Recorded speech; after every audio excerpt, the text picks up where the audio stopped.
पहले मैंने सारी वो स्लाइड्स खोल ली थी, लेकिन उसका फ़ायदा कोई नहीं है क्योंकि उसमें मैं लिख नहीं सकूँगी, PDF फाइल्स हैं वो। अच्छा, हम चैप्टर 14 हम कर रहे हैं और इसमें हम बस क्विकली एक गो थ्रू करेंगे कि हमने क्या क्या अब तक पढ़ लिया है और उसमें अगर कोई मसले मसाइल हो सकते हैं तो वो हम देख लेंगे। सो 14.1 अगर हम देखें तो इसमें इस सेक्शन में हमने क्या किया है,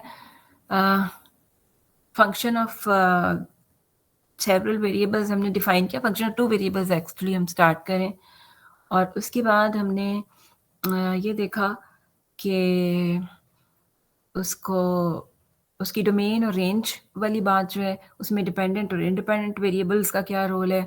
और जब हम फंक्शन ऑफ 2 वेरिएबल्स की बात करते हैं तो actually we are talking about 2 independent variables, है ना।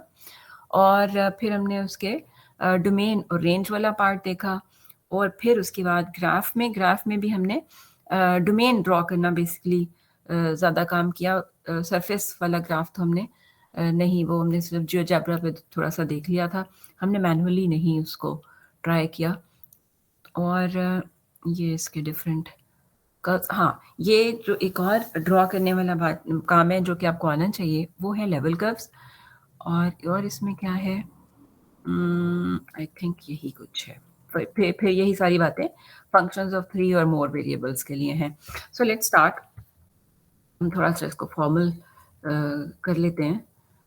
तो अगर आपके पास 14.1 में कोई पर्टिकुलर प्रॉब्लम्स हैं जो आप डिस्कस करना चाह रहे हैं, आई मीन कोई ऐसा टॉपिक जो आप लोगों को लग रहा है कि हमें पहले डिस्कस कर लेना चाहिए या मैं इसी ऑर्डर में चलती जाऊँ जिस ऑर्डर में है। अभी हम सिर्फ 14.1 की बात करें। मैम ऑर्डर में ही ठीक हो गया, चले जी।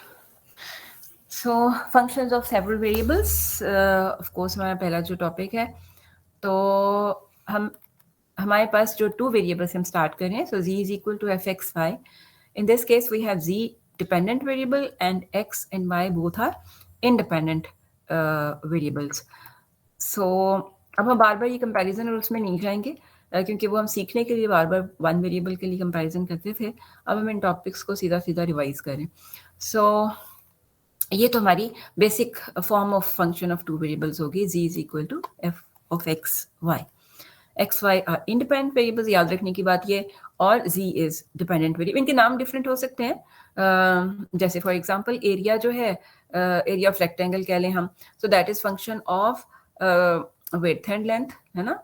सो इस तरह से इनके नाम जो है ना वो डिफरेंट हो सकते हैं, लेकिन हमें बात क्या याद रखनी है यहाँ पे कि we have 2 independent variables and 1 dependent variable. ये बात हमें याद रखनी है सारे आगे के कामों में। So a function of 2 variables is just a function whose domain is subset of r square. r square का मतलब होता है r क्रॉस r, यानी plane.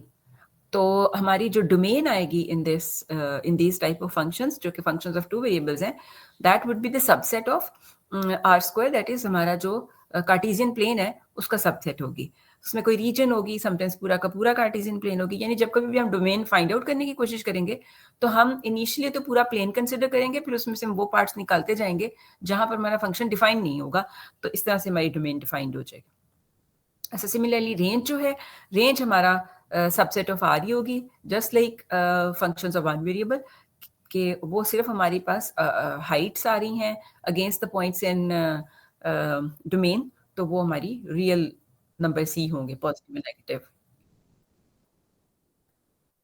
So first of all let's try to find out the domains or learn how to find the domain of functions of 2 variable.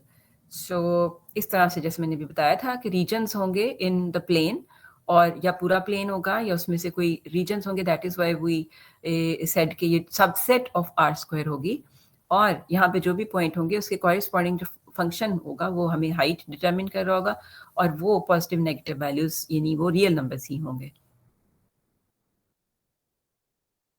तो ये हमारा पहला example है जिसमें हमें डोमेन फाइंड आउट करनी है। सो इस सेक्शन में हमने डिफाइन किया फंक्शन ऑफ 2 वेरिएबल्स क्या है, और उसमें इंडिपेंडेंट वेरिएबल्स कितने हैं और डिपेंडेंट वेरिएबल्स क्या हैं, और फिर उसके बाद डोमेन। डोमेन मतलब हमारे ये जो इंडिपेंडेंट वेरिएबल्स जिस स्पेस के अंदर है, मतलब आर स्क्वायर के अंदर, उसके अंदर हमने वो पॉइंट ढूंढने हैं जहां पर हमारा ये फंक्शन डिफाइंड हो, ठीक है। सो हमने देखा था कि ये एग्जांपल हमने किया भी था, तो जिन लोगों ने पहला दूसरा लेक्चर नहीं लिया होगा तो उनके लिए हम ये मतलब नई बात हो सकती है। सो ये कहाँ डिफाइन नहीं होगा? फर्स्ट ऑफ ऑल आपने क्या देखना है, जब डोमेन हम डिफाइन कर रहे होंगे तो सबसे पहले तो आपने ये देखना है कि अगर आपका फंक्शन जो है ना वो रैशनल टाइप है, मतलब कुछ न्यूमरेटर में भी आपके पास एक फंक्शन है ऑफ एक्स वाई, डिनोमिनेटर में भी फंक्शन ऑफ एक्स वाई है कोई, तो आपने सबसे पहले तो ये देखना है कि आपका डिनोमिनेटर किसी पॉइंट के ऊपर जीरो तो नहीं हो रहा। सो वो वाले पॉइंट्स तो आपके डोमेन से एक्सक्लूड हो जाएंगे। फॉर एग्जाम्पल अगर यहाँ पर हमारा फंक्शन जो है उसका डिनोमिनेटर x माइनस वन है, तो x माइनस वन पे ये x is equal to one पे ये जीरो हो रहा है, इसलिए वो सारे points where x is equal to one वो हमारे पास एक्सक्लूड हो जाएंगे, मतलब वन वाई टाइप पॉइंट सारे जो है ना वो नहीं होंगे, यानी x फिक्स हो गया ना, सो y वेरिएबल है तो वो सारे के सारे पॉइंट यहाँ से एक्सक्लूड हो गए। अब दूसरी बात क्या होगी कि अगर हमारे पास लॉग है, हमारे पास स्क्वायर रूट वाली टर्म्स हैं, हमारे पास टेंजेंट है, मतलब जो फंक्शन कहीं कहीं नहीं डिफाइंड है, तो वो फिर हमने देखना है कि कहाँ डिफाइंड है।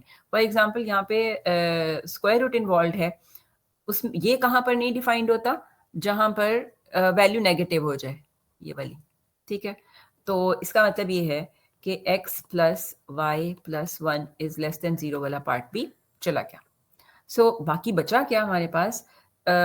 वो सारे पॉइंट्स एक्स वाई बच गए where x is not equal to one, right, and क्या x plus y plus one is more than or equal to zero, ठीक है। सो ये हमारी डोमेन के ordered pure strings, this is how we can find out the domain. अब अगली बात ये है कि हमने इसको स्केच भी करना है। सो स्केचिंग करने के लिए हमने क्या करना है, चूंकि हमारे पास ये डोमेन आ रही है तो फंक्शन टू वेरिएबल में, तो टू वेरिएबल में डोमेन हमारी जो है वो प्लेन पे उसका ग्राफ बनेगा। तो वो रीजन ड्रॉ करने के लिए हमें वो कर्व लाइन या जो भी उस पर कंडीशन अप्लाई हुई भी है वो पहले हमें ड्रॉ करनी पड़ेगी। So x plus y is more than equal to one का मतलब है कि we have to draw x plus y plus one equal to zero, ये वाली लाइन हमने ड्रॉ करनी है। ये लाइन ड्रॉ कर लेंगे तो फिर हम देखेंगे कौन सा रीजन जो है वो मोर देन जीरो वाला है, right side of the line, left side of the line, और above the line, below the line, कौन सा वाला पार्ट जो है वो इस इनइक्वालिटी को रिप्रेजेंट करता है। So first of all we have to draw this line, और लाइन ड्रॉ करने के लिए, और ये क्यों लाइन है ये हमें पता है क्योंकि ये लीनियर इक्वेशन है तो इसलिए ये लाइन ही रिप्रेजेंट करेगी। सो लाइन ड्रॉ करने के लिए वी ओनली नीड 2 पॉइंट्स, तो वो ज़्यादा बेहतर ये होता है कि हम इंटरसेप्ट्स ले लें। So x is equal to zero पे हमें y मिल रहा है -1, तो अगर हम इस तरह से स्केल बना रहे हैं और ये वाला पॉइंट हमारा बन गया, y is equal to zero पे हमें x -1 मिल रहा है, इसका मतलब हमारा ये वाला पॉइंट बन गया। सिमिलरली हम यहाँ पे भी थोड़ा सा पॉइंट्स यहाँ पे बना लेते हैं। अब हम इसको ज्वाइन कर देंगे तो ये वाली लाइन रफली हमारे पास आ गई डोमेन के लिए, इक्वल के लिए।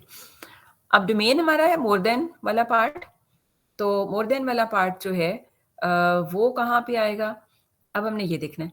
तो उसके लिए हम देखते हैं कि ओरिजिन टेस्ट, मतलब ओरिजिन इस रीजन में होगा या नहीं। तो यहाँ पे ओरिजिन अगर हम 0 0 तो we are left with 1 on left hand side, तो 1 is greater than 0 is true, तो इसका मतलब है कि ओरिजिन वाला पार्ट जो है ना इसमें इंक्लूडेड है। तो ये हमारी डोमेन होगी, लेकिन इसमें एक और शर्त भी है एंड दैट इज कि x is not equal to 1। तो हम x इज इक्वल टू 1 वाली जो डॉटेड वाली लाइन है ना, उसको डॉटेड सी लाइन के ये हमारा पार्ट जो है ना ये नहीं होगा, राइट। तो ये डोमेन आ गई, ठीक है। इस तरह से आप डोमेन ड्रॉ करेंगे, ये देख लें ये बनी हुई है, ठीक है जी। इसमें कोई प्रॉब्लम तो नहीं है? मैम काइंडली फिर से रिपीट करें, थोड़ा मैं लेट ज्वाइन किया था दरअसल काइंडली, इसलिए। हाँ दैट इज थोड़ा बैड। सा लेट ज्वाइन लेट क्यों ज्वाइन किया भाई? आप ही के लिए हमने ये मैम किया, बेसिकली वो फिर इंटरनेट इशू आ रहा था इंटरनेट का, मैं अब इंटरनेट ठीक हो गया, अनस्टेबल इंटरनेट में अब स्टेबल हो गया है।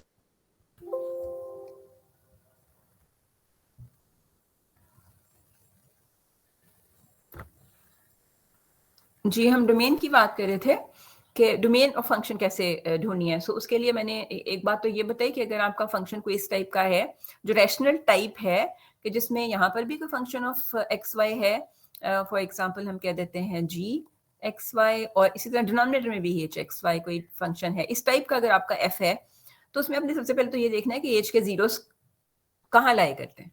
तो अगर एच के जीरोस कोई ऐसे पॉइंट्स हैं, मतलब जो ऑर्डर्ड पेयर्स एक्स वाई बन सकते हैं रियल प्लेन के अंदर, आर स्क्वायर प्लेन के अंदर, क्योंकि हमारी domain function of two variable की आर स्क्वायर प्लेन्स के अंदर होगी, आर स्क्वायर के अंदर होगी। आर स्क्वायर मतलब आर क्रॉस आर, और वो क्या बनता है, प्लेन बनता है एक्स वाई।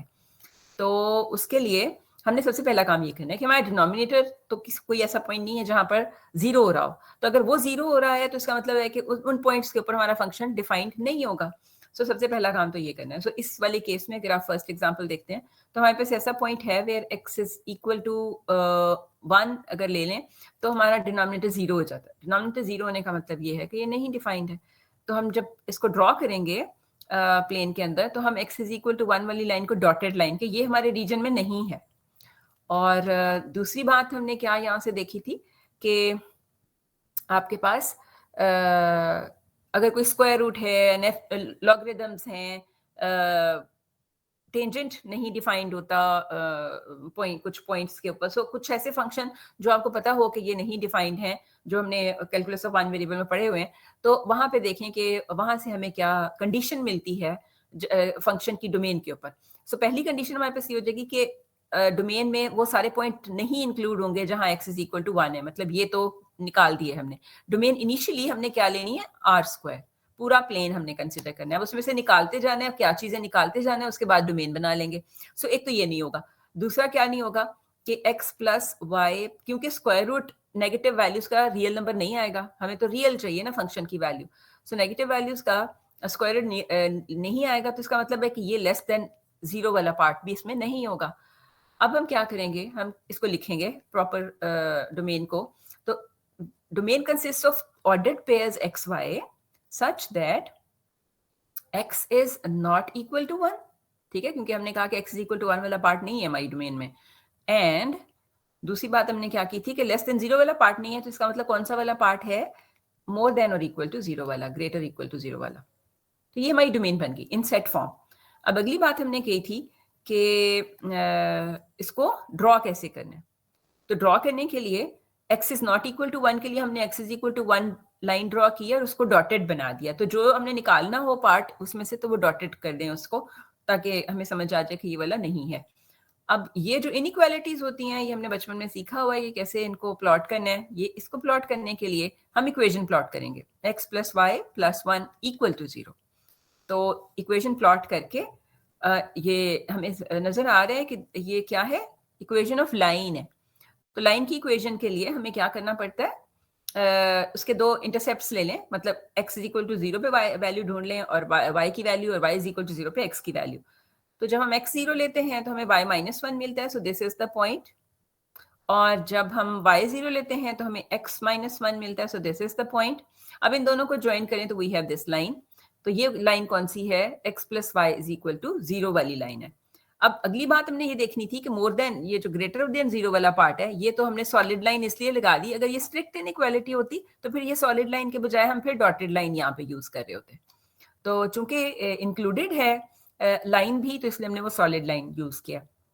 सो ये भी ध्यान रखना है। ये वही जैसे बचपन में लेते थे उसमें रियल लाइन के ऊपर कि x इज मोर देन 3, तो यहाँ अगर 3 है तो ये वाला यहाँ पे एक सर्कल ड्रॉ कर देते थे और मोर देन 3 ये वाला पार्ट हो गया। लेकिन अगर इक्वालिटी भी है तो इसको भर देते थे, है ना। तो इसी तरह यहाँ पे डॉटेड लाइन लगा रहे हैं जो पार्ट्स नहीं है, और अगर लाइन ये बाउंड्री भी इंक्लूडेड है तो इसका मतलब है कि हम वहाँ पे सॉलिड लाइन लगा रहे हैं। तो अब क्या बाकी का पार्ट क्या रह गया था कि ग्रेटर वाला। तो ग्रेटर वाला मैंने बताया था कि अगर आपका जो इक्वेशन वाला पार्ट है ना, वो ओरिजिन में से नहीं पास कर रहा, समटाइम्स ओरिजिन में से पास कर रहा होता है, तो फिर हमें कोई और टेस्ट लगाना, कोई और पॉइंट टेस्ट करना पड़ेगा। अब चूंकि ये ओरिजिन में से पास नहीं कर रहा है तो हम यहाँ पे 0 0 वाला टेस्ट लगा लेते हैं कि ओरिजिन किस साइड पे है, मोर देन वाली साइड पे या लेस देन वाली साइड पे है। तो अगर हम यहाँ पे ओरिजिन सब्स्टिट्यूट करें, यानी x को भी 0 ले लें, y को भी 0 ले लें, तो we have 1 is greater than 0, और ये ट्रू है। Because 1 is greater than 0। तो इसका मतलब ये हुआ कि ये ओरिजिन जो है ना हमारे वैलिड रीजन की तरफ है, तो ये वाला ओरिजिन वाला पार्ट पूरा आपकी डोमेन में आ गया। ठीक है जी, अब ठीक है। So yes ma'am, thank you. तो ये हो गया हमारा इसकी ड्राइंग और डोमेन फाइंड आउट करने का मेथड। अब अगला भी एक और क्वेश्चन भी कर लेते हैं, मतलब यही एग्जांपल ही है बुक से, सो इसको भी कोशिश करते हैं। तो उसके लिए फिर से जैसे सबसे पहले हमने क्या चेक करना है कि हमारे पास कोई डिनोमिनेटर में तो नहीं है, फंक्शन तो वो नहीं है हमारे पास। अगर हो तो हमने पहले उसके जीरोस देखने हैं, जैसे हमने पिछले वाले क्वेश्चन में देखे थे। यहाँ पे नहीं है तो हमारे पास है x times, polynomials are always defined, तो इसलिए अगर पॉलिनोमियल टाइम्स पॉलिनोमियल है तो फिर तो पूरा सेट ऑफ पूरा प्लेन बन जाएगा, आर स्क्वायर सेट पूरा बन जाएगा। लेकिन अब यहाँ पर चूंकि हमारे पास है नेचुरल लॉग इन्वॉल्व, तो अब हम कौन से वाले पॉइंट पे लॉग नहीं डिफाइंड है तो वो वाले पॉइंट हम आर स्क्वायर में से माइनस कर देंगे। तो आर स्क्वायर में से माइनस करने में कौन से पड़ेंगे, ये लॉग कब कब डिफाइन नहीं है, 0 पे डिफाइन नहीं है और नेगेटिव वैल्यूज पे डिफाइन नहीं है। ठीक है, तो इसका मतलब ये है कि वाई स्क्वायर लॉग हम ले किसका रहे हैं, वाई स्क्वायर माइनस एक्स का, तो वाई स्क्वायर माइनस एक्स अगर 0 हो जाता है या क्या हो जाता है नेगेटिव, तो ये नहीं है हमारे डोमेन में पार्ट। ठीक हो गया। तो अब डोमेन कैसी बनेगी फिर, बाकी और कोई ऐसी इसमें बात नहीं है। सो डोमेन कैसी बनेगी, domain actually consist of the ordered pairs x y such that y square minus x is less or equal to 0, और you can write it as, थोड़ा सा अगर आप इसको और मतलब क्लियर उसकी रिप्रेजेंटेशन कर लें तो दिस लुक्स लाइक ऐसे, Y square is less or equal to x. तो अब ड्रॉ करने के लिए फिर वही काम करना है, हमने इक्वेशन ड्रॉ करनी है, उसके बाद हमने रीजन ढूंढना है कि कौन सा वाला आएगा। इक्वेशन ड्रॉ करने का मतलब है कि we have to draw, sorry y is more than or equal to, उल्टा कर दिया, सॉरी वो पार्ट कौन सा था जहां डिफाइंड नहीं है। ठीक है, वो डिफाइंड नहीं वाला पार्ट था, तो डोमेन लिखते हुए हमने वो जहां डिफाइंड है वो लिखना है। सो ये कब डिफाइंड है, y square minus x is greater than 0। तो y square minus x is greater than 0 को हम लिख सकते हैं y square is greater than x. अब हमने करना क्या है कि इक्वेशन पहले ड्रॉ करनी है, लेकिन इस दफा हमारी इक्वालिटी यहाँ नहीं है ना, तो इसका मतलब वो जो हमारा इक्वेशन से कर्व बनेगा जिस भी टाइप का बनेगा उसको हम डॉटेड लाइन से रिप्रेजेंट करेंगे। सो भी बनाते हैं पहले। So y square is greater than x, अब ये ओरिजिन में से पास करेगा, जब y square equal to x आप प्लॉट करेंगे तो y square equal to x, इसकी सिमेट्री क्या है, when you replace y by minus y, तो आपके पास एक्स की सेम ही वैल्यू आ रही है ना, तो इसका मतलब क्या हुआ, और ये जब x नेगेटिव है तो ये नहीं डिफाइंड है ना, यहाँ पे तो वाई स्क्वायर की वैल्यू x नेगेटिव पे नहीं डिफाइंड है, इसका मतलब ये इस रीजन में बन रहा है और ये कुछ इस टाइप का बन रहा है। ये आपको कैलकुलस ऑफ वन वेरिएबल में आपने बड़े अच्छे से सीखे हुए होंगे ड्रॉ करने फंक्शंस, और उनको अगर आप रिव्यू करना चाहें तो वीडियो है मेरे उस पर 1 पता नहीं 2 के 3 कौन सा आर्टिकल होगा, तो ये इस तरह बनेगी। अच्छा, अब चूंकि ये नहीं है इंक्लूडेड तो अब हमने करना क्या है, इसको डॉटेड बनाना है, राइट। तो अब मैं इसको थोड़ा गैप के साथ ऐसे, ठीक है। सिमिलरली ये नीचे वाला पार्ट भी क्योंकि सिमेट्री है तो वो भी ऐसे से ड्रॉ हो जाएगा, तो ये ऐसे हो गया। अब हमने ये देखना है नेक्स्ट पार्ट क्या है कि ये तो हमने इसकी इक्वेशन वाला ग्राफ बना लिया जो कि इंक्लूडेड नहीं है इसलिए हमने डॉटेड कर दिया। अब ये वाला रीजन कौन सा होगा, y square is greater than x. अच्छा, उसके लिए आप ये कर सकते हैं, आपके रीजन के इस तरफ एक पॉइंट आ रहा है 1 0 है ना, तो वो यहाँ हम सब्स्टिट्यूट करके देख लेते हैं। सो 1 0 का मतलब है कि 1 is value of x and 0 is value of y. So यहाँ पे 0 इज ग्रेटर देन 1, तो ये क्या हुआ, फॉल्स है ना। फॉल्स इसका मतलब है कि इस रीजन में नहीं है, तो कौन सा रीजन होगा फिर, ये वाला।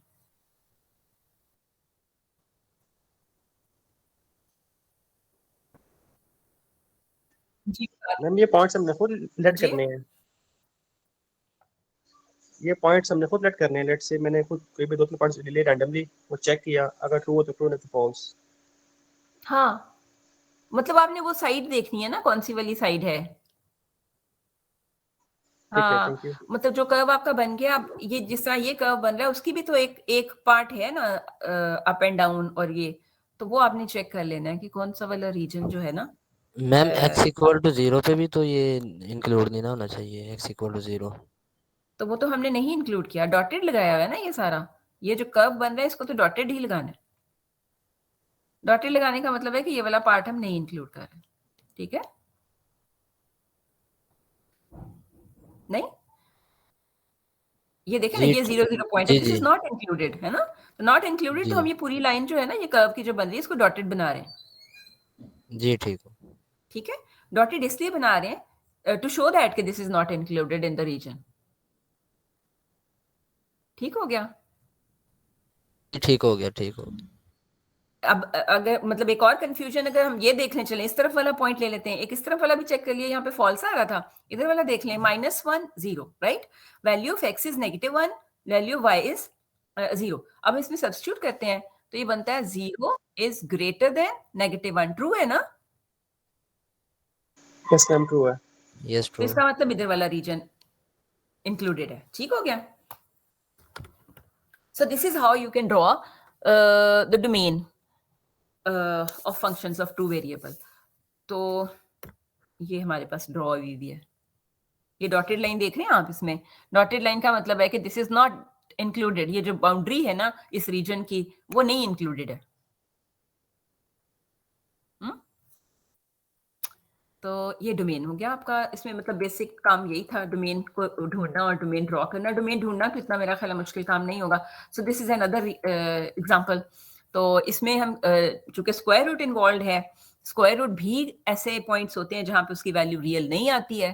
तो जहां पे हमें डाउट होगा कि ये फंक्शन कहीं नहीं डिफाइंड हो सकता, डिफाइंड ना होने का मतलब ये गया है कि उसकी वैल्यू या तो रियल नहीं आ रही, और या फिर वो डिवीजन बाय जीरो वाला केस हो गया है, एग्जिस्ट नहीं करती। ठीक है, तो वो वाले पॉइंट्स हम आर स्क्वायर में से एक्सक्लूड कर देंगे, तो बाकी का जो बचेगा रीजन वो हमारा डोमेन होगा। सो इसको बनाने के लिए हमने क्या करना है, हमें क्या पता है कि ये कब डिफाइंड नहीं है, जब ये नेगेटिव हो। स्क्वायर रूट कब डिफाइंड नहीं होता, जब वैल्यू नेगेटिव हो, तो उसका square root is not real. Defined से मेरा मतलब, नॉट डिफाइंड से मेरा मतलब ये है कि नॉट रियल। तो ये रियल कब होता है कि when 9 - x² - y² is greater than 0 और इक्वल टू 0। ठीक है, और यहां से क्या आया, x² + y² is less or equal to 9। ठीक है, अब ये क्या है, this is a circle with centre at origin and radius 3। तो वो हमने प्लॉट कर देना बस ये। और चूंकि इक्वल वाला पार्ट है, तो इक्वल वाला पार्ट क्या मतलब है, का मतलब ये है कि ये बाउंड्री भी इंक्लूडेड है। तो देखें यहाँ हमने डॉटेड लाइन नहीं लगानी, यहाँ हमने सॉलिड लाइन यूज की है कि ये इंक्लूडेड है। जी ठीक है, जी ठीक। ओके आगे अब देखते हैं। हाँ, ग्राफ ऑफ फंक्शंस जो हैं ये ऑफ कोर्स हम आपसे मैनुअली तो नहीं पूछेंगे, हमने आपको जियोजेब्रा पे डिस्प्ले करके दिखा दिए थे, बस आपको पता होने चाहिए कुछ ग्राफ के वो कैसे दिखते हैं। ग्राफ हम नहीं आपसे पूछ रहे। हाँ, अगली बात आ जाती है level curve. Graph of a function का मतलब ये है कि हम z is equal to fxy draw कर रहे हैं, तो वो ऑफ कोर्स आपका 3 डायमेंशनल ग्राफ हो जाएगा, जो कि मैनुअली इतनी आसानी से आप नहीं बना सकते, तो वो हम आपसे नहीं पूछते। सो लेवल कर्व्स का मतलब ये है कि the level curve of a function of two variables are the curves with equations of this type. यानी हमने z को कांस्टेंट लेकर तो वो कर्व्स ड्रॉ करने हैं, क्योंकि z जब कांस्टेंट हो जाएगा तो हमारा वो जो फंक्शन है, वो फंक्शन हमारा टू वेरिएबल्स में हो जाएगा, उसकी ड्राइंग जो है वो प्लेन पे होगी, फिर वो 3 डायमेंशनल नहीं रहेगा। ठीक है, उसमें सिर्फ 2 वेरिएबल्स रह जाएंगे, तो वो हम प्लेन में ड्रॉ कर सकते होते हैं। तो उसके लिए जैसे ये है, तो इसको भी हम और अगर मेरे पास यहाँ पे ये भी एक कॉन्टूर मैप बना, मैं इसको बनाना भी सीखते हैं डिफरेंट एग्जांपल्स के साथ। ये actually this is the view के कैसे ये हो रहा है कि मतलब हाइट को हम कहीं डिफरेंट लेवल्स पे 2 पे है तो क्या बन रहा है, तो ये उसके साथ साथ बढ़ रहा है। देखें जब भी 2 पे आएगा तो ये कहाँ तक जाता है, ये बन रहा है।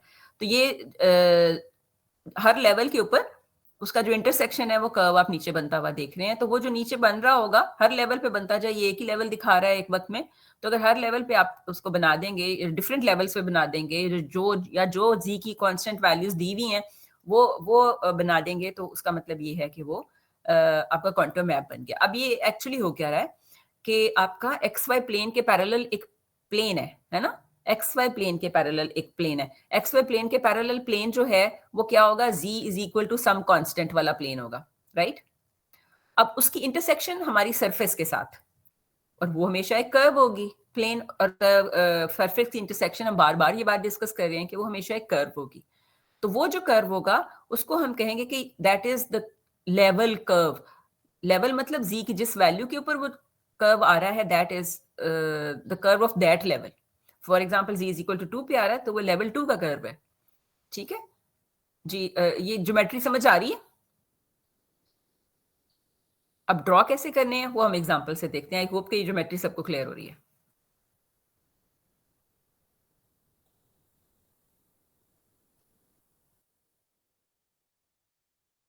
ये पता नहीं क्या ही आई जा रहा है। यस ये यहां से देखते हैं। अच्छा ये एस्टिमेशन है, ये देखते हैं जी। Is there any problem? आप अगर कोई बात करना चाह रहे हो तो मैसेज के बजाय इधर बोल के बता दें, क्योंकि मैंने वो फीचर नहीं ऑन किया हुआ है कि मुझे पार्टिसिपेंट्स भी नजर आ रहे हैं। अच्छा ये मैं बारी बारी यही कह रही हूँ कि ITU की आईडी से ही आए क्लासरूम के अंदर से, ये जो एडमिट करने वाला बात है ना ये ना हो, है ना। सो मैंने कहा भी था कि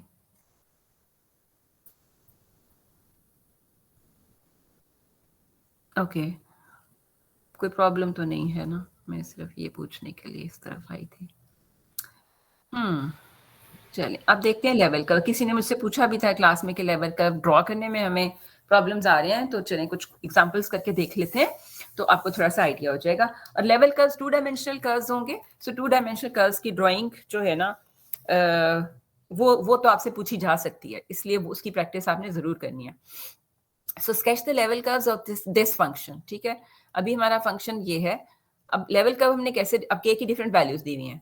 अब हमने पहले तो क्या करना है, पहला काम ये है कि इन सारे के लेवल्स पर हम ये कर्व ढूंढते हैं। सो के इज इक्वल टू -6 से स्टार्ट करते हैं। सो पहला हमारा लेवल कर्व के इज इक्वल टू -6 के लिए क्या होगा, 6 - 3x - 2y is equal to -6, ठीक है। और इट बिकम्स, ये 6 को उधर ले जाएं अगर हम, तो -3x - 2y is equal to -12, right. और हम फर्दर क्या कर सकते हैं, हम नेगेटिव को भी -1 से मल्टीप्लाई कर सकते हैं। So we have 3x + 2y is equal to 12। अब इस लाइन को ड्रॉ कर देते हैं, साथ साथ हर लेवल का कर्व ड्रॉ करते जाते हैं। इधर मैं कोशिश करती हूँ जैसा भी मेरे से बन गया। व्हेन y इज 0, अगेन ये लाइन बन रही है क्योंकि लीनियर है, तो y इज 0 तो we have x is equal to 4, ठीक है। 1 2 3 4 -1 -2 -3 -4। इसी तरह इधर भी हम, ये ओरिजिन है, 1 2 3 4। मैं एक रफ सा बना रही हूँ, ऑफ कोर्स स्केल सही नहीं है, आप जब बनाएं तो अच्छा स्केल ले लें। -3। अच्छा व्हेन y इज 0 तो we have x is equal to 4, इसका मतलब ये वाला point. And when x is 0 तो y इज इक्वल टू 6, तो इसका मतलब है इससे भी ऊपर जा रहे हैं। मैं ये कर देती हूँ 2 4 6 और 8, हाँ छोटा बना लेते, 2 4 6 8। सारा स्केल जो है ना 2 वाला, एक यूनिट 2 से रिप्रेजेंट कर देते हैं, वरना हमारा बनेगा ही नहीं। 2 4 6 8 -2 -4 -6 -8 -2, -4, -6. ओके, सो अब ड्रॉ करते हैं. व्हेन y is 0 तो x is 4, तो इसका मतलब ये वाला point. And when x is 0 तो y is 6, we have this point. अब इन दोनों को ज्वाइन कर दें तो ये आपकी लाइन आ गई k is equal to -6 वाली. ठीक है, अब अगली देखते हैं. k is equal to 0 वाली. k is equal to 0 का मतलब है we have 6 - 3 x - 2y equal to 0, or we have -3x - 2y is equal to -6, or we have 3x plus 2y is equal to 6. और अब हमने इसको draw करना है. सो y is equal to 0 पे x is equal to 2, so this is the point. And when x is equal to 0 तो y is equal to 3, तो this is the point. अब हमने ये इसके पैरेलल लाइंस ही एक्चुअली आती जाएंगी. ठीक है, सो ये क्या लाइन हो गई, k is equal to 0. जी समझ आ रही है सबको कि कैसे ड्रॉ करना है और कैसे ढूंढने हैं ये? Excuse me ma'am. जी जी मैम जो अभी आपने डायग्राम दिखाई थी उसके अंदर जो हमारे पास लेवल कर्व्स आ रही थी वो कंप्लीट आ रही थी एज अ सर्कल या फिर कोई भी क्लोज शेप हो. वो जैसी और शक्ल अब आ रही- बनेगी ना, जैसा उसका वो चूंकि लेवल कर्व बंद सर्कल रहे थे वहां पे, ये बंद सर्कल रहे हैं, इंटरसेक्शन आ सर्कल रही है. It depends upon the structure, it depends upon the surface in fact. लेकिन मैम कोई भी ऑब्जेक्ट होगा तो उसकी कंप्लीट क्लोज शेप ही बनेगी ना लेवल कर्व्स. नहीं, नॉट नेसेसरी, नॉट नेसेसरी. अब ये इनफैक्ट ये कैसे बन रहे हैं ये मैं आपको बताती हूँ. ये जो है ना, this is equation of plane. अब प्लेन एक 3D सरफेस ही है ना, यस है ना. अब किसी भी लेवल पे जब उसका किसी प्लेन के साथ इंटरसेक्शन लेंगे तो लाइन ही आएगी ना. Yes yes. दो प्लेन्स की इंटरसेक्शन इज अ लाइन. तो एक्चुअली हम क्या कर रहे हैं, इस प्लेन की इंटरसेक्शन एक दूसरे प्लेन के साथ ले रहे हैं, एक लेवल के ऊपर जो प्लेन है, राइट. तो लाइन ही आएगी, तो लाइंस आ रही हैं. ठीक. सो हमेशा सर्कल नहीं बनने, ये मत सोचें. पैराबोला भी बन सकता है, हाइपरबोला भी बन सकता है, कुछ भी बन सकता है, राइट. और रैंडम अजीबोगरीब सी शक्लें भी बन सकती हैं. वो शायद पीछे ये देखें जरा, ये भी किसी सरफेस के साथ इंटरसेक्शन के कर्व्स हैं, राइट. यस. तो वो इसलिए डिफरेंट हो सकता है क्योंकि सर्फेसिस डिफरेंट हो. सर्फेसिस का कोई एक सिमेट्रिकल पैटर्न तो नहीं है ना. तो सर्फेसिस का पैटर्न रंग बिरंगा है तो फिर इसी तरह हमारे लेवल कर्व्स भी रंग बिरंगे आएंगे. हर तरह के जो भी पॉसिबल स्ट्रक्चर हो सकता है कर्व में वो पॉसिबल हो सकता है लेवल कर्व. ठीक है जी जी, यहाँ तक समझ आ रही है? जो लोग मुझे पता नहीं वो लोग इसमें इंक्लूडेड भी हैं कि नहीं, मीटिंग में प्रेजेंट है या नहीं, क्योंकि लेवल का मुझे याद है कि कुछ लोगों ने पूछा था कि हमें ड्रॉ करने में थोड़ी सी प्रॉब्लम हो रही है. तो अब इसी तरह बाकी के भी लेवल्स आप k is equal to 6 lines ही आ रही हैं तो वो आप ड्रॉ कर लेंगे. सो this is how it looks like. ये उसका फॉर्मल सा जो मतलब, ये तो हम खुद ड्रॉ कर रहे थे ना गंदा मंदा सा. तो देखिए पैरेलल लाइंस आ रही हैं सारी. Ma'am just we have to put the points and then find x and y और ऊपर उनकी लाइन ड्रॉ कर देनी है. नहीं मैं तो होगा ना 1 डे का. तो इन दिस पर्टिकुलर केस तो लाइंस आ रही हैं तो यही करना है जी. जी ये 1 डे केस है, 2 डे केस है. ये बेटा जी 2G केस है, यानी हमारा फंक्शन है z is equal to fxy. ठीक है जी जी, लेकिन ये लग 1 डे है ना, तो सुन लो ना, सुन लो. z is equal to f of xy. अब हम z को जब कांस्टेंट ले रहे हैं तो बच क्या गया है? x और y. हाँ, तो प्लेन में ही आएगा ना. हाँ ठीक हो गया. राइट, क्योंकि we are left with 2 variables only. Initially we had 3 variables, लेकिन हमने हाइट को कांस्टेंट कर दिया. हाइट कांस्टेंट हो गई तो फिर we are left with only 2 variables. और 2 वेरिएबल्स किधर प्लॉट होंगे? प्लेन में. ठीक है मैम, थैंक यू. ओके. अब ये देखें एक और हमारा है ड्राइंग. हो, ये सारा कुछ ड्रॉ भी हो गया, दैट इज बैड. चलो मैं पहले लिख लूं फिर हम खुद से ड्रॉ करते हैं भाई. gxy इज इक्वल टू, ये पता नहीं मैंने क्या ही सरप्राइज फैक्टर रखा हुआ था कि सारा कुछ ही सामने आ गया, -y². ओके, हम खुद बनाते हैं. अच्छा, अब अभी हमने पढ़ा है कि लेवल कर्व्स कैसे ढूंढने हैं. लेवल कर्व्स ऐसे ढूंढने हैं कि gxy is equal to k, right? जहां बात समझना ना आए मुझे बता देना, यहां तक ठीक है? अब k को चूंकि हमें नहीं बताया हुआ k के लेवल्स, तो हम वैसे ही रैंडम k के कुछ वैल्यूज ले लेते हैं. हम k की वैल्यू 0 ले लेते हैं. हम k की वैल्यू क्या ले लें? 4 ले लें. ठीक है, तो मैं ऐसे ही मैं चले दो पॉइंट्स या k की वैल्यू हम कोई नेगेटिव भी ले लेते हैं. तो -4 ले लें फॉर एग्जांपल, तो क्या होगा, राइट? अच्छा, अब g की वैल्यू यहाँ सब्स्टिट्यूट कर देते हैं. मैं पहला काम करने लगी हूँ k इज इक्वल टू 0 पे. तो square root of 9 minus x square minus y square equal to 0. k अगर 0 है तो ठीक है. अब स्क्वायर कर दें बोथ साइड्स पर ताकि हमें उसकी कोई शक्ल नजर आए. So 9 minus x square minus y square is equal to 0. यहां से क्या बना, x square plus y square is equal to 9. अब ये क्या है,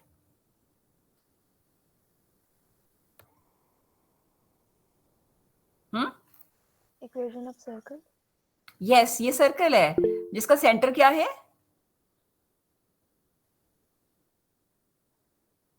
रीजन. ओरिजिन है. इसका सेंट्रल ओरिजिन है. और रेडियस क्या है, 3 रेडियस है. तो क्या, तो इसको प्लॉट कर देंगे, है ना? तो ये इतनी मुश्किल बात नहीं है, बस वो थोड़ा डर रहे थे आप प्लॉट करने से इसको. सो अब ये 3 इधर इधर मार्क करके, तो ये सर्कल में ऑफ कोर्स मेरे से इतना अच्छा नहीं होना. एक तो मेरी वैसे ड्राइंग अच्छी नहीं है और इस टैबलेट के साथ तो बिल्कुल भी अच्छी नहीं है.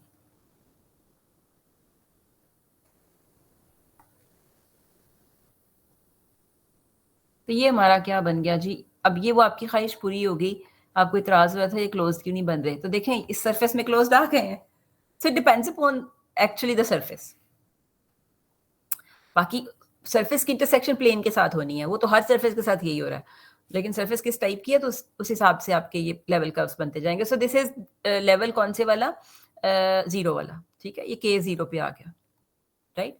मैं तो इसके साथ साथ लिख देती हूँ क्योंकि पता नहीं अभी और किधर को जाएगा.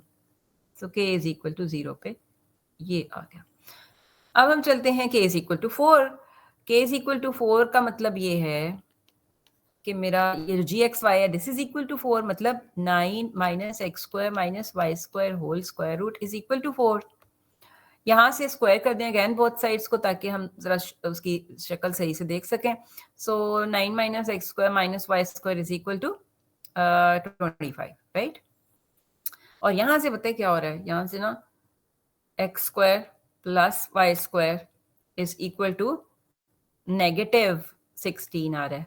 इसका मतलब है कोई लेवल कर्व नहीं है लेवल 4 पे, कोई इंटरसेक्शन बनेगी ही नहीं. ठीक है, नेगेटिव आ गया ना, तो ये तो पॉसिबल ही नहीं है ना कि 2 पॉजिटिव वैल्यूज का सम नेगेटिव हो जाए. ठीक है, गॉट इट? ऐसे भी हो जाता है. तो चूंकि यहाँ पे केस दिए नहीं हुए थे ना, तो इसलिए ये भी पॉसिबल हो जाता है. अब मैं लेवल 2 कर देती हूँ, वो शायद बन जाएगा. बात समझ आ रही है? तो जरूरी नहीं है कि हमेशा हमारे प्लेन की इंटरसेक्शन जो है ना वो बनेगी ही.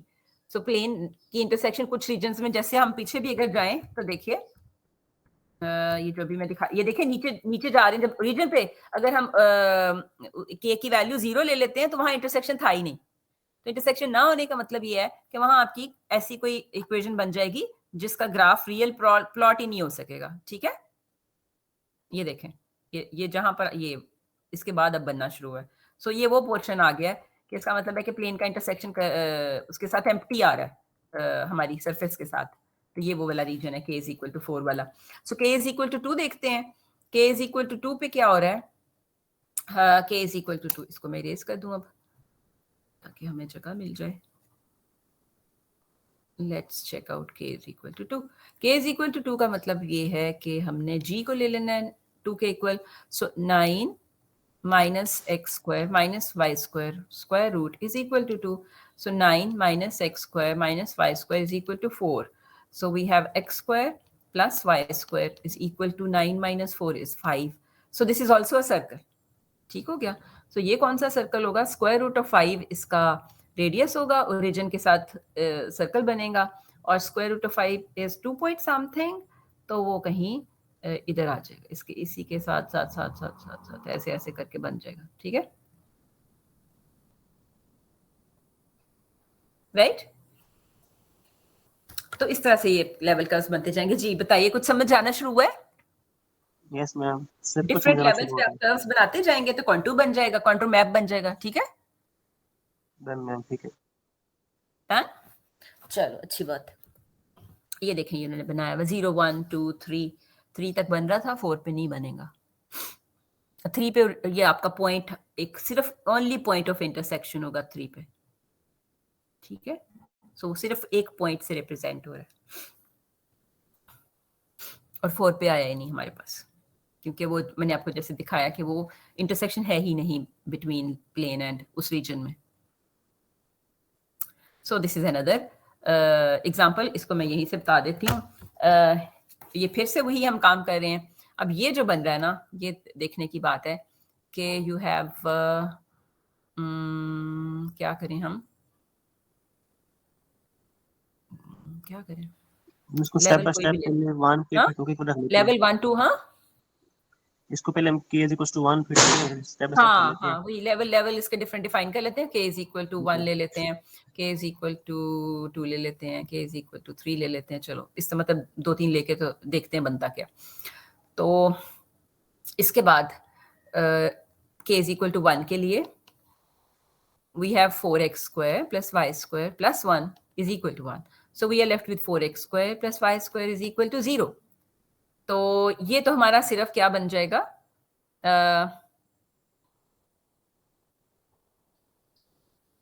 एक ही पॉइंट बनेगा, है ना, क्योंकि और तो कोई वैल्यू, क्योंकि sum of two positive numbers is not equal to 0, है ना। तो the only possible solution of this equation is the origin, so ये ओनली पॉइंट ओरिजिन बनेगा। ठीक हो गया, यानी ये वाला यहाँ पे सिर्फ एक पॉइंट बनेगा। अब चलते हैं k = 2 के ऊपर। यहाँ पे उन्होंने वैसे नहीं बताया, लेवल्स नहीं बताए हुए कि कौन सा क्या रिप्रेजेंट कर रहा है, लेकिन अभी आपको स्ट्रक्चर समझ आ जाएगा क्यों कह रहा है। सो k = 2 के ऊपर we have 4x² + y² + 1 = 2. So we have 4x² + y² = 1. ठीक है, और एक्चुअली ये क्या बन गया है, आप इसको लिख सकते हैं x² / 1/4 + y² / 1 = 1। याद है इस तरह का स्ट्रक्चर कहीं पढ़ा था? ये क्या है? ये इलिप्स है। ये क्या है? ये याद है ना, x² / a² + y² / b² = 1, standard form of ellipse. Yes ma'am. तो ये इलिप्स है, इसलिए आपको ये देखें ये ओवल शेप्स नजर आ रही हैं। ठीक है, तो ये आप ड्रॉ कर लेंगे, बाकी का काम तो मतलब ड्रॉ ही करना है। आप इसके वो इंटरसेप्ट देख लेंगे, उसी से पता चलता है, क्योंकि सेंटर तो ओरिजिन है ना। x² y² का मतलब है कि सेंटर ओरिजिन है, वो x - 1² या इस टाइप का x - h y - k type होता तो फिर वो सेंटर उसका डिफरेंट होता। सेंटर इसका ओरिजिन है। इस तरह आप ड्रॉ करते जाएंगे इलिप्स। इसका जो when y = 0 तो x जो आ रहा है ना, वो आ रहा है ±1/2। ठीक है, तो इसका मतलब इधर हो गया। when x = 0 तो y 1 आ रहा है, तो इसका मतलब है कि ये आ रहा है। इसी टाइप की आपकी बनती जाएंगी इलिप्स। ठीक, इसी तरह अब जब 3 लेवल पे जाएंगे तो यहाँ आपके पास हो जाएगा, मैं लेवल 3 भी आपको बता दूं, k = अगर 3 है, so we have 4x² + y² + 1 = 3, so we have 4x² + y² = 2। अब इस राइट साइड को 1 बनाने के लिए हम क्या कर देते हैं, 2 से डिवाइड कर देते हैं, so we have 2x² + y² / 2 = 1, और x² / 1/2। तो यहाँ से आपको आइडिया हो जाएगा कि हम सिमिलरली + y² / 2 = 1। तो ये स्टैंडर्ड फॉर्म आपके पास आ गई, वो माइनर एक्सिस मेजर एक्सिस, तो वो वहां से वैल्यूज, या अगर वैसे ही आपको इलिप्स की पता चल गई, क्योंकि both are positive and x² और y² वाले टर्म्स जो हैं वो बोथ आर पॉजिटिव, उनके कोएफिशिएंट्स और सेम नहीं है, तो इसका मतलब है कि ये इलिप्स है। तो अगर इनमें से एक का साइन पॉजिटिव और एक का नेगेटिव, तो वो हाइपरबोलिक शेप्स बन जाती हैं, राइट। तो ये थे जी लेवल कर्व्स। आई होप कि आप सबको समझ आ गए होंगे। आगे ये डोमेन वाले पार्ट, ये तो आपको पता ही है। 3 वेरिएबल में भी इसी तरह से हमने डोमेन बतानी है।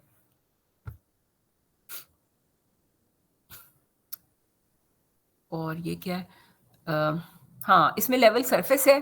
वो सरफेस ऑफ कोर्स आप वैसे बता देंगे कि क्या, लेकिन हमने आपको इतनी पहचान के बारे में नहीं बताया। स्फीयर वैसे मैंने बताया था आपको कि स्फीयर होता है। पैराबोलॉइड हम क्लास में डिस्कस कर चुके हैं कैसी शक्ल होती है। पैराबोलॉइड वही जो अभी जो सरफेस पीछे थी ना लेवल कर्व्स वाली, वो पैराबोलॉइड टाइप है। ये स्फीयर है। तो इसके जो लेवल सरफेसेस आ रहे होंगे, तो यहाँ जब हम फंक्शन ऑफ 3 वेरिएबल की हाइट को कांस्टेंट करेंगे तो वो क्या हो जाएगा, लेवल सरफेसेस बनेंगे। तो ये एग्जांपल ऑफ लेवल सरफेसेस है। तो ये स्फीयर बन रहे हैं, सिर्फ सेंटर इनका ओरिजिन है और बाकी रेडियस यहाँ से आएगा, जिस लेवल पे आप ले रहे हैं वहां से रेडियस आएगा। और दैट इज इट। ये हमारा 14.1 हो गया। ठीक है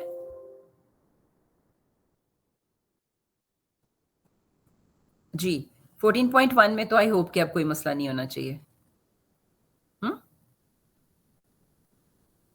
ठीक है, यस मैम, क्लियर। चलें, दैट्स ग्रेट। अच्छा, अब हम 14.2 में देखते हैं। 14.2 में है हमारे पास लिमिट वाला पार्ट। तो बाकी प्रैक्टिस ऑफ कोर्स क्वेश्चंस की आप करेंगे तो आपको आइडिया होगा कि करना क्या है। सो लिमिट वाला जो है, इसमें भी लिमिट वाला ही समझने वाला पार्ट है। Continuity actually depends upon limits. तो अगर लिमिट एग्जिस्ट करती है और फंक्शन की वैल्यू भी एग्जिस्ट करती है and both the values are same, तो कॉन्टिन्यूअस है। सो इसका मतलब है कि हमें लिमिट सीखना ज़्यादा ज़रूरी है। फंक्शन की वैल्यू हमें वैसे ही ढूंढनी आती है। You just need to plug in the values of variables to find the value of function at that point. तो लिमिट देखते हैं। सो लिमिट में भी जो अब हम चूंकि बहुत ही टू दी पॉइंट बात कर रहे हैं, बहुत डिटेल्स में डिस्कशंस में नहीं जाएंगे, तो लिमिट ढूंढने के लिए सबसे पहला काम आपने क्या करना है? सबसे पहला काम आपने ये करना है कि डायरेक्ट प्लग इन देखना है। आपका डिनोमिनेटर कहीं ऐसा जहां जीरो हो रहा हो, वो प्रॉब्लम्स तो नहीं है। तो अगर तो आपका उस पॉइंट पे फंक्शन डिफाइंड नजर आ रहा है आपको, जैसे ये ऊपर वाला आपका है sin x square plus y square x square plus y square, अगर 0 0 वैसे लेंगे तो 0 ओवर 0 बन रहा है। लेकिन हमें पता है कि sin 0 ओवर 0 टाइप जो है ना, as x sin x over x type as x approaches to 0, ये 1 होती है। तो इसलिए यहाँ पर भी ये वो वाला जो पार्ट है वो अप्लाई हो जाएगा। इसके अलावा अगर कहीं डिफाइंड है, मैं यहाँ एक्सरसाइज से कुछ आपको बता दूं जो बात मैं कहने की कोशिश कर रही हूँ कि सबसे पहला काम आपने लिमिट को ढूंढने के लिए करना क्या है।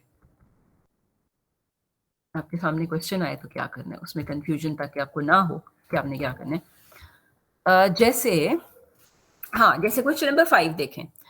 अब हमें पता है ये पॉलिनोमियल टाइप है, ये डिफाइंड एवरीवेयर है, तो कॉन्टिन्यूअस भी एवरीवेयर है। तो इसका मतलब इसकी लिमिट कैसे आएगी? डायरेक्ट वैल्यू सब्स्टिट्यूट कर दें। ठीक है, क्योंकि फंक्शन की वैल्यू लिमिटिंग वैल्यू सेम होगी, तो डायरेक्ट वैल्यू सब्स्टिट्यूट कर दें। सो क्वेश्चन नंबर 5 इस तरह से हो जाएगा। क्वेश्चन नंबर 6 देख लें। क्वेश्चन नंबर 6 में अब आपका ये polynomial over polynomial type function है। ठीक है, अब आपने सिर्फ ये देखना है कि इसका डिनोमिनेटर 0 तो नहीं आ रहा इस पॉइंट के ऊपर। अगर 0 नहीं आ रहा तो इसका मतलब है यही डायरेक्ट प्लग इन से ही आपको, डायरेक्ट सब्स्टिट्यूशन से ही आपको लिमिट की वैल्यू मिल जाएगी। राइट। इसी तरह क्वेश्चन नंबर 7 अगर आप देखें तो ये भी वही है कि sine is defined everywhere, polynomial is defined everywhere. तो ये तो पॉलिनोमियल टाइम्स साइन फंक्शन है, तो इसका मतलब ये भी डिफाइंड एवरीवेयर है, कॉन्टिन्यूअस एवरीवेयर है। तो इसकी भी वैल्यू कहाँ से आ जाएगी? डायरेक्ट सब्स्टिट्यूशन से ही आ जाएगी। जी समझ आ रही है ये बात? तो सबसे पहला काम तो आपने ये देखना है कि डायरेक्ट सब्स्टिट्यूशन से वैल्यू आ सकती है कि नहीं आ सकती। अगर तो आ सकती है तो हमने वहीं से फाइंड आउट कर लेनी है। अगली बात ये होगी कि हमें जैसे नहीं मिले, जैसे क्वेश्चन नंबर 9 है। क्वेश्चन नंबर 9 के साथ क्या हो रहा है कि ये लिमिट 0 0 को अप्रोच कर रही है, और अगर हम डायरेक्ट सब्स्टिट्यूट कर रहे हैं तो क्या हो रहा है? 0 ओवर 0 फॉर्म आ रही है। 0 ओवर 0 फॉर्म आ रही है तो इसका मतलब है कि यहाँ गड़बड़ है। 0 ओवर 0 के लिए अब हमने ट्राई करना है कि ये ट्राई टू फिगर आउट कि ये लिमिट एग्जिस्ट भी करती है या नहीं करती है। लिमिट की नॉन एग्जिस्टेंस प्रूव करना आसान है अगर वो किसी तरह प्रूव हो जाए, क्योंकि उसके लिए मैंने 0 0 वाले जो थे वो आपको कुछ केसेस करके बताए थे। सो हम इसी को क्वेश्चन नंबर 9 को ही ट्राई कर लेते हैं। एग्जाम्पल्स ऑल तो सॉल्व हैं, बट फिर भी हम ये इसी क्वेश्चन नंबर 9 से ही स्टार्ट कर लेते हैं कि इसको कैसे प्रूव करेंगे कि इसकी लिमिट जो है वो एग्जिस्ट करती है या नहीं होती है। तो इसमें हम कर क्या सकते हैं वैसे? ऊपर बनाएंगे फॉर्मूला x स्क्वायर का स्क्वायर माइनस 2y का स्क्वायर बनाएंगे ना, तो वो a plus b a minus b बन जाएगा, नीचे वो हो जाएगा कैंसिल हो जाएगा, हमको कुछ वैल्यू आ जाएगी। इसमें सबसे पहला काम क्या करते होते हैं, जब हमने 0 0 को अप्रोच करना होता है तो हमें चूंकि डिफरेंट पाथ्स के साथ, अच्छा अब जिन लोगों को बिल्कुल अगर आइडिया नहीं है तो उनके लिए मैं ये बता दूं कि मैंने डायरेक्ट सब्स्टिट्यूशन वाले उससे स्टार्ट कर दिया कि आपने ढूंढना कैसे है 0 0 या कोई ऐसा पॉइंट जहां पर फंक्शन आपको 0/0 वाला फॉर्म मिल गया, ठीक है। तब क्या करना है, तब आपको डिफरेंट पाथ्स चेक करने हैं, डिफरेंट पाथ्स के साथ देखना है कि आपकी ये जो लिमिट है उसकी वैल्यू क्या आती है। अब डिफरेंट पाथ में जब 0 0, अब ये चूंकि पर्टिकुलर वाला केस है तो इसमें ठहर जा, मैं यहाँ से पहले कॉपी करके ले जाऊँ, अगर इसने मुझे अलाउ कर दिया कॉपी करना। ये बहुत ही निकम्मा है, आई डोंट नो ये इसके नए वर्जन में ना कोई क्या ही प्रॉब्लम आ गया। प्रिंट स्क्रीन कर लेती हूँ मैं।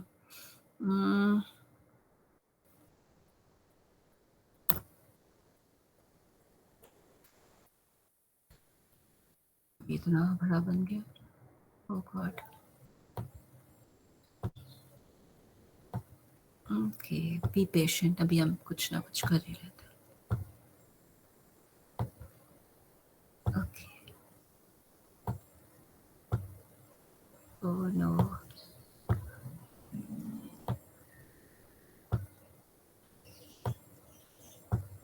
चलो जैसे भी है, इतना तो नजर आ रहा है ना अब हमें। ओके, हमने क्वेश्चन नंबर 9 ट्राई करना है।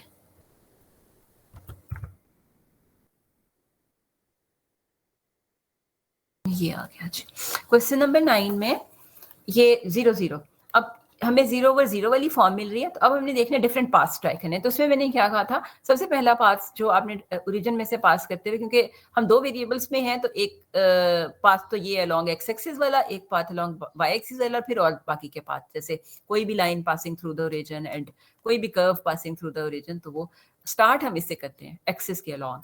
तो हम क्या करते हैं, x इज इक्वल टू 0 पहले ले लेते हैं। x इज इक्वल टू 0 के साथ क्या हो रहा है, हमारे पास आ रहा है लिमिट x 0 ले लिया तो बाकी y बच गया, y approaches to 0, so we have negative 4y square over 2y square, so we are left with negative 2, है ना। मुझे बता दीजिएगा कहीं गलती हो जाए तो। सो अब दूसरा पाथ लेते हैं, that is y is equal to 0, सो y इज इक्वल टू 0 के साथ हमारी लिमिट आ रही है x approaches to 0 और फिर आ रहा है x4 divided by x square, so ये आ जाएगा x square, x approaches to 0 x square and answer is 0। तो ये दोनों डिफरेंट हो गए, इसका मतलब है लिमिट डज नॉट एग्जिस्ट। तो इस तरह करने कि आपने अगर 0 0 वाला पॉइंट आ रहा है ना, मतलब 0/0 फॉर्म आ गई है, तो फिर आपने वो पाथ डिफरेंट ट्राई करने हैं और ज्यादातर आपको ये 0 0 वाले केसेस ही मिलेंगे। एक मैंने यहाँ पे शायद क्लास में ये 12 भी कराया था, दैट इज डिफरेंट, लेकिन अप्रोच सिमिलर है, इसी टाइप की है, ठीक है। तो ये बात होगी। दूसरी बात जो हमने बताई थी कि आपके पास और क्या ऑप्शन हो सकते हैं, ये जैसे 13 है, 13 वाला मैंने कहा था कि अगर आपके पास कोई प्रोडक्ट टाइप टर्म आ रही है तो उसमें भी पॉसिबिलिटी ज्यादातर यही होती है 0 0 के वो लिमिट एग्जिस्ट करती है और 0 के इक्वल होती है, क्योंकि किसी भी पाथ की तरफ से अप्रोच करेंगे, ये ऊपर वाला जो प्रोडक्ट वाला है ना, और उसकी पावर ज्यादा हो नीचे वाले से, तो ऊपर आपकी जो कंबाइन पावर है ना वो 2 बन रही है और नीचे स्क्वायर रूट आ रहा है, तो इसका मतलब है कि नीचे वाली जो पावर होगी वो less than the power in numerator है। ऊपर अगर पावर ज्यादा हो और प्रोडक्ट टर्म हो तो फिर और 0 0 को अप्रोच कर रहा हो तो लिमिट एग्जिस्ट करने के ज्यादातर चांसेस होते हैं, बल्कि करती होती है, तो ये लिमिटिंग वैल्यू 0 आ जाएगी। तो आपकी बुक में इस तरह के क्वेश्चन को उससे सॉल्व किया हुआ है डेफिनेशन से, लेकिन ऑफ कोर्स हमने बाय डेफिनेशन आपके लिए थोड़ा सा मुश्किल है तो वो छोड़ दिया था, लेकिन वैसे आप वो गेस वर्क कर सकते हैं, इन केसेस में करती होती है लिमिट। अब मैंने एक और बात बताई थी, यहाँ पे एग्जांपल से देख लेते हैं।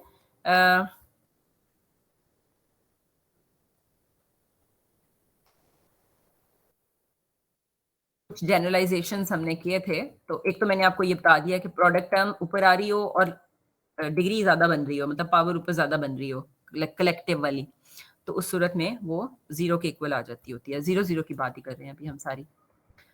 अब ये पहला वाला जो है यहाँ पर देखें x square minus y square, ये भी वही वाला केस है जो भी हमने क्वेश्चन नंबर 9 कर लिया है। ये पहले ही आ जाता है हमारे पास डज नॉट एग्जिस्ट वाला, कि आप y0 पाथ के साथ लें, x0 पाथ के साथ लें, दोनों वैल्यूज डिफरेंट आ रही हैं। अब दूसरा केस ये प्रोडक्ट वाला केस है, लेकिन देखें यहाँ पर वो नहीं बात कर सकते जो भी हमने की है कि 0 आ जाएगी। यहाँ क्यों नहीं कर सकते? क्योंकि ऊपर कलेक्टिव डिग्री 2 है, नीचे भी एवरी टर्म की जो डिग्री है ना वो 2 है, सो डिग्री सेम है। तो यहाँ पर हम नहीं कह सकते कि इसका आंसर 0 आएगा और वो एग्जिस्ट करती होगी लिमिट। ठीक है, ये डिफरेंस मैं आपको बताना चाह रही थी।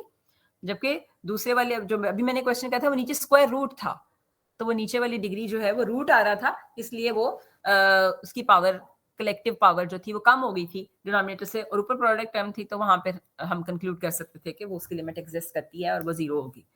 ठीक है, ये भी थोड़ा सा ट्रिकी हो जाएगा। यहाँ पर नहीं करती, यहाँ पर हमें देखते ही पता चल जाना चाहिए। उन्होंने पूछा हुआ है कि डज दिस लिमिट एग्जिस्ट, तो हमें देखते ही पता चल जाना चाहिए कि ये नहीं करेगी। अब ना करने के लिए हमें फिर थोड़ा सा दो चार स्टेप करने पड़ेंगे।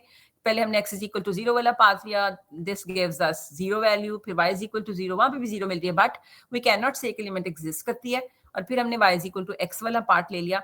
अब इसमें टारगेट क्या है कि हम इस तरह की सब्स्टिट्यूशन करें एक वेरिएबल की in terms of other variable, उस ऐसा पाथ लें जिसमें हमारे पास डिग्री ऑफ एवरी टर्म जो है ना न्यूमरेटर डिनोमिनेटर में सेम हो जाए। This is the target. तो वो फिर हमें 0 से डिफरेंट वैल्यू मिल जाती है।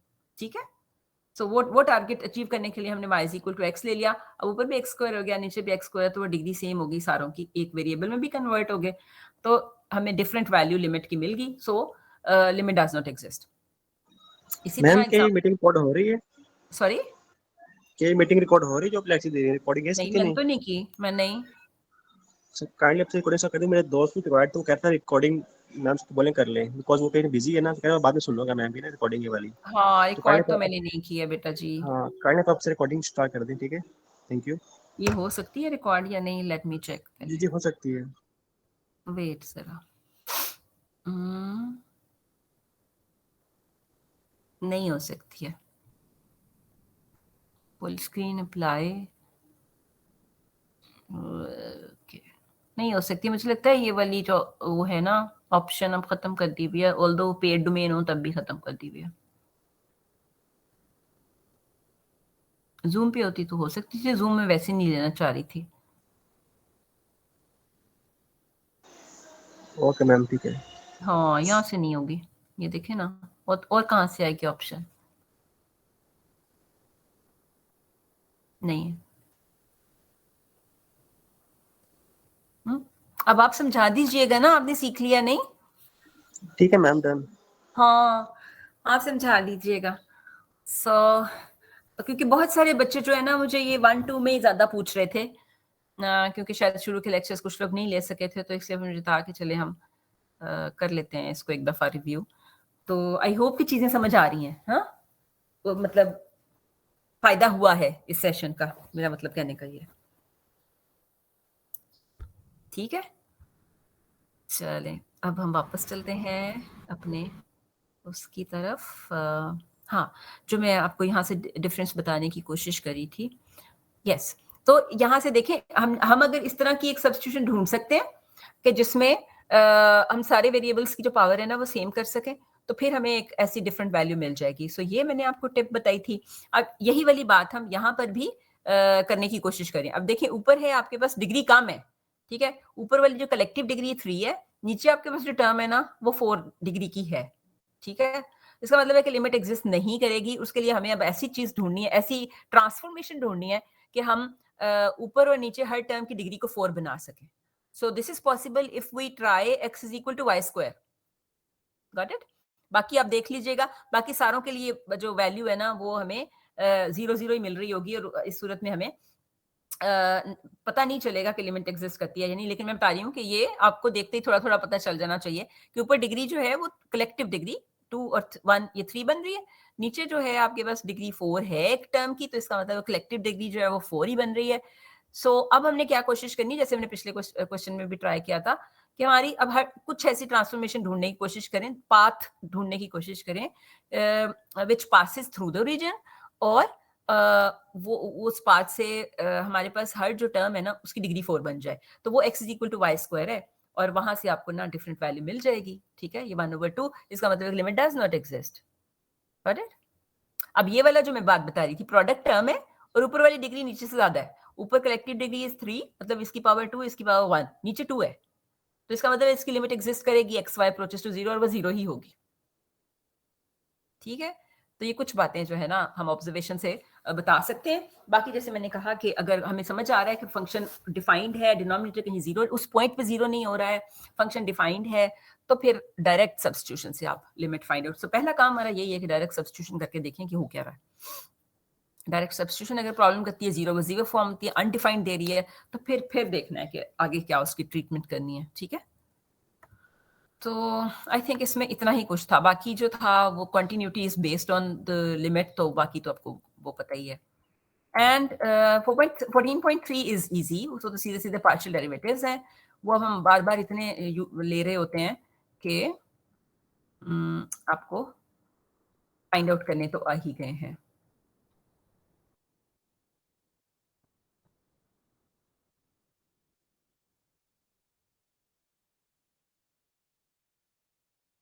इसमें इस टाइप के क्वेश्चन जरूर कीजिएगा, ये जो मैंने मेंशन भी किए होंगे उसमें, ये जो कुछ बनते हैं स्टेटमेंट्स के साथ, और कहीं भी कोई रेट ऑफ चेंज इन्वॉल्व है तो वहाँ डेरिवेटिव इन्वॉल्व है, तो ये जरूर देख लीजिएगा। मैंने जो क्वेश्चंस मेंशन किए हैं उन्हें खास तौर से देख लिया करें। उसमें अगर ये कोई वर्ड प्रॉब्लम जिसमें से मैंने 83 वाला शायद डिस्कस भी किया होगा क्लास में, सो जरूर देखें इन एप्लीकेशंस में भी। Tangent planes and linear approximation में प्रॉब्लम है?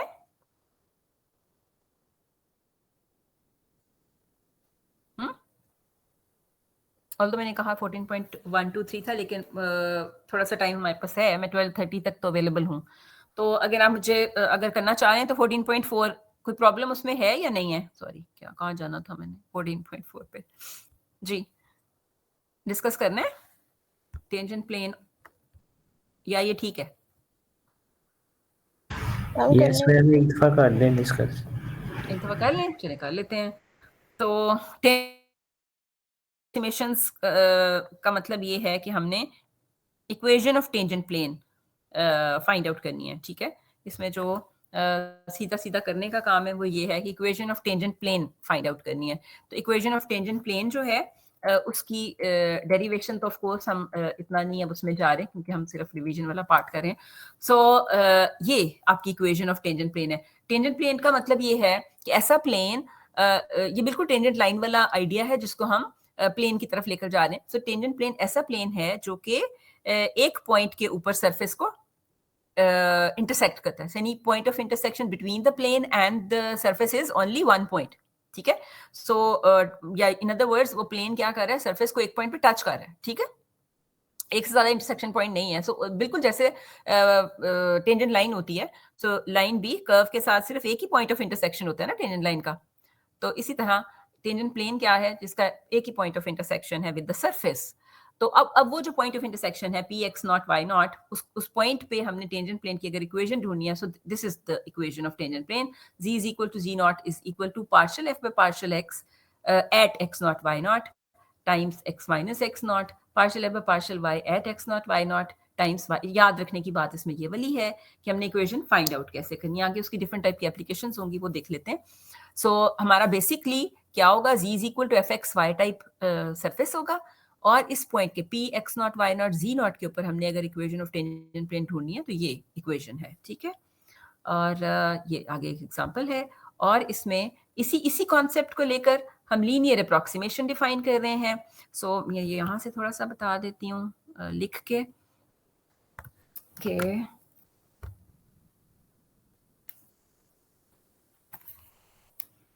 ये हमारी इक्वेशन ऑफ टेंजेंट प्लेन है, z minus z naught is equal to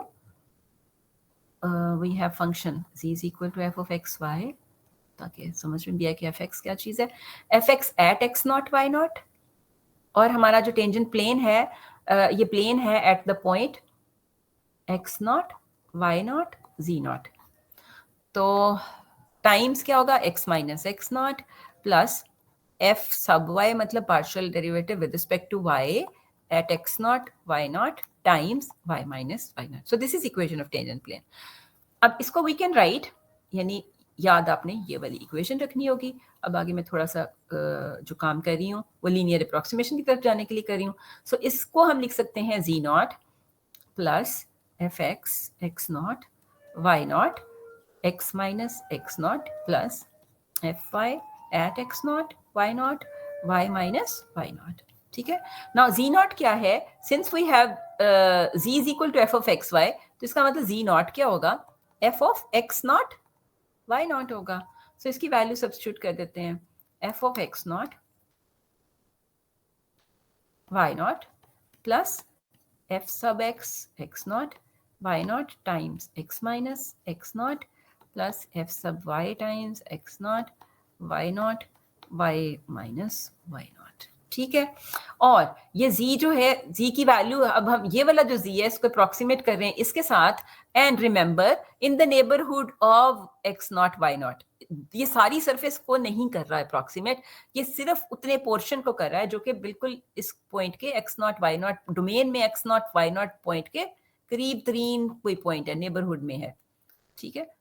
neighbourhood मतलब वेरी क्लोज, वो रेडियस बहुत छोटा सा रेडियस के अंदर, मतलब यहाँ कहीं अगर हमारा x0 y0 है तो ये कोई बहुत छोटा सा, ये मैं देखने में बड़ा लग रहा है, मतलब बहुत ही कोई छोटा सा रेडियस जो है ना ये नेबरहुड होगा. तो इसको और भी बल्कि रिड्यूस कर दें तो वो एक बहुत छोटा सा रेडियस, इससे भी छोटा, that is closer closer closer, very very close, right. तो वो 0.1 का रेडियस, 0.01 का रेडियस, इस टाइप का रेडियस. ठीक है.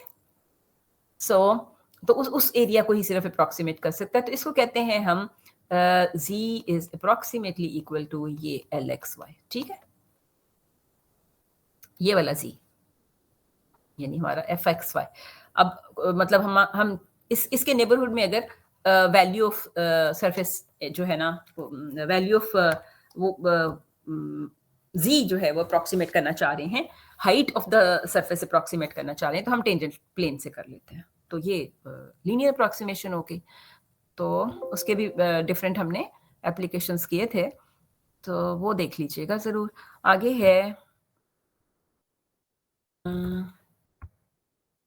हाँ, उसके बाद आता है डिफरेंशियल, आई गेस. हाँ, लीनियर अप्रॉक्सीमेशन हो गया. Tangent plane approximation, this is also called tangent plane approximation, कि मतलब हम सरफेस को अप्रॉक्सीमेट कर रहे हैं टेंजेंट प्लेन से. तो उसकी ज्योमेट्री में ऑलरेडी आपको बता चुकी हुई हूँ. So partial derivatives near A B are continuous और then f is called differentiable. अगर ये आपसे पूछा जाए कि prove that function is differentiable, तो आपने क्या करना है, उसका first derivative with respect to x लेना है, first derivative with respect to y लेना है, यानी partial derivative with respect to x and y लेना है, और देखना है कि दोनों एग्जिस्ट करते हैं एट दैट पर्टिकुलर पॉइंट. तो जिस पॉइंट पे हमें डिफरेंशिएबिलिटी पूछी हुई है तो दोनों एग्जिस्ट करते हैं, तो फिर इसका मतलब हम कहेंगे function is differentiable eight that point. ठीक है. तो मतलब ये इस तरह का क्वेश्चन हो सकता है इसमें. और इसमें क्या कॉन्सेप्ट है? हाँ, डिफरेंशियल है. तो डिफरेंशियल वही है जो चेंज हमने अगर x और y को चेंज कर रहे हैं, x0 प्लस डेल्टा x और xy प्लस डेल्टा x, तो उससे हमारे z की वैल्यू में क्या चेंज आती है. तो एक्चुअल चेंज जो आएगी वो सरफेस के ऊपर पॉइंट जाके हाइट बनेगी, तो उसको हम डेल्टा c कहते हैं. और dz जो है वो टेंजेंट प्लेन के साथ अगर हम उसे अप्रॉक्सीमेट करें, जैसे लीनियर अप्रॉक्सीमेशन है, तो वहां से आपके हाइट में क्या डिफरेंस आ रहा है, तो that is called dz. Change in height जो है ना, that is called dz, that is called differential. और इसके लिए फॉर्मूला हमारे पास है partial z bye partial x dx plus partial z bye partial y dy. तो ये है उसमें कॉन्सेप्ट. ये वो सरफेस वाला जो मैं भी बता रही थी, टेंजेंट और सरफेस में ये डिफरेंस dz और डेल्टा z में क्या है कि सेम पॉइंट है, देखिए डोमेन के अंदर ही पॉइंट है ये वाला. तो यहाँ से हम मेजर कर रहे हैं हाइट. अगर हम सरफेस के साथ करें तो यहाँ पहुंचते हैं ये ब्लू वाले पॉइंट में, और अगर हम टेंजेंट प्लेन के साथ करें तो ये जो रस्ट वाला ऑरेंज वाला प्लेन है उस पॉइंट तक पहुंचते हैं. सो देयर इज डिफरेंस ना. कि वो ये डी जी जो है वो कम है, डेल्टा जी ज्यादा है। वो ये जरूरी नहीं कि हमेशा ये कम होगा। अगर प्लेन ऊपर है, सरफेस के अबव द सरफेस है, तो फिर ऑफ कोर्स डी जी ज्यादा होगा। तो मतलब डिफरेंट है, ये कहने का मतलब है कि they are not equal. dz is not equal to delta z. Delta z is actual change, dz is change along change made by the tangent plane. तो ये था जी हमारा। हाँ, अब ये एग्जांपल में देखें, the base of the radius and the height of the circular cone. तो ये जरूर एग्जांपल्स इस तरह की ट्राई करके देखें। सो हमने वॉल्यूम में चेंज देखनी है, तो हमने v pi r square h over 3 लिया, dv with the help of differential चूंकि देखना था, तो ये लिया dr और dh, क्योंकि उन्होंने कहा हुआ है कि मैक्सिमम जो है वो 0.1 का एरर आ रहा है, तो 0 पॉइंट इन ईच। ठीक है जी, तो वो एरर हमने ये लेके 0.1 यहाँ सब्स्टिट्यूट करके तो हमें वॉल्यूम की एरर मिल गई। ठीक है, तो this is how we can use these concepts, and that is all. और इसमें भी मैं फिर से कहूँगी कि आपने ज़रूर वर्ड प्रॉब्लम्स जो है ना उनको देखना भी है और करना भी है। तो हम क्लास में एक आधी डिस्कस कर सकते होते हैं, सो इसलिए मैं वहाँ पे लिख देती हूँ। मेरा ख्याल हमने 33-35 में से कुछ किया था डिस्कस, या दोनों किया था। सो आपने जितने मैक्सिमम हो सकते हो जरूर एक दफ़ा देख लें। ऑफ कोर्स मतलब एक दफ़ा आपको आइडिया समझ में आ जाएगा तो हो जाएगा। इसमें भी रेजिस्टेंस वाला ये क्वेश्चन है 39। फिर ये model of surface area of human body is given, right. तो ये इस टाइप के क्वेश्चन जरूर देख लें। और ये क्या है, बाकी तो सिर्फ सीधी सीधी एप्लीकेशन है। Use differential find the values. अच्छा, ये नहीं करना, ये अब साइलेंट डेल्टा वाली हमने आपको डेफिनेशन बताई नहीं है, तो ये तो मेरा ख्याल है मैंने लिखी भी नहीं होगी वहाँ क्वेश्चंस में। हम ज़्यादा कॉम्प्लिकेटेड काम नहीं, आपसे एप्लीकेशन पार्ट ज़्यादा कर रहे हैं। ठीक है, और 21 मेरा ख्याल है मैंने क्लास में डिस्कस किया था जी। कोई अगर पर्टिकुलर चीज़ आप डिस्कस करना चाह रहे हो तो मुझे बता दें। तो ये कॉन्सेप्ट है 14.4 में। और 5 जो है वो क्या भला, 5 इज अबाउट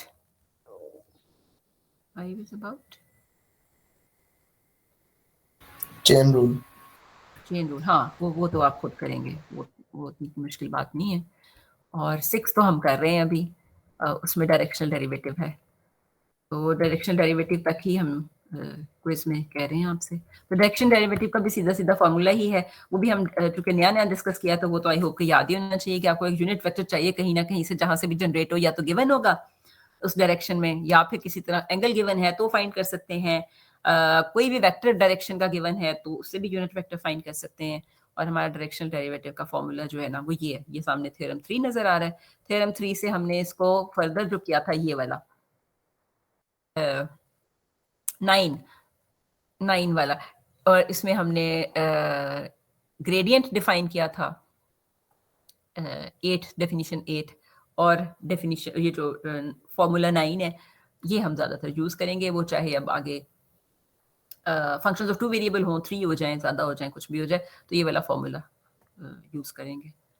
ठीक है, और क्या था इसमें, हाँ इसमें मैक्सिमम डायरेक्शन तो वो हमने डिस्कस कर ली थी, लेकिन क्विज में चलिए नहीं भी होगी तो डायरेक्शनल डेरिवेटिव तक है ना, तो मैक्सिमम डायरेक्शन तो उसमें इंक्लूडेड है, ये नहीं आगे इंक्लूड किया हुआ हमने। हम एक सेक्शन के साथ मैं डिस्कस कर चुकी हूँ टेंजेंट प्लेन से लेवल सरफेस, तो ये एक के साथ अभी डिस्कस करना बाकी है क्योंकि एक सेक्शन पीछे है। सो यहाँ तक ठीक है, यहाँ तक ये टेंजेंट प्लेन से पहले वाला part is included, right. So I hope के हमने कुछ रीजनेबल कॉन्सेप्ट्स जो है ना वो डिस्कस कर ही लिए हैं जी। ठीक हो गया, तो इस तरह के हम सेशंस ले सकते हैं जब भी 2-4 कॉन्सेप्ट इकट्ठे हो जाएं। जैसे अभी ये चैप्टर चूंकि ऑलमोस्ट खत्म होने वाला था, तो साथ में कोई हमने अनाउंस किया था, तो क्योंकि दोनों सेक्शंस का इकट्ठे ऑन कैंपस इकट्ठे होना, इवन एक सेक्शन का भी ऑन कैंपस इकट्ठे होना, वो मैंने मतलब आप लोगों से पूछा तो पॉसिबल नहीं हो रहा था, तो हमने सोचा कि चलें, बल्कि आप लोगों ने ही, बहुत सारे लोगों ने सजेस्ट किया था। सो आई थिंक ये ज़्यादा हेल्पफुल रहेगा।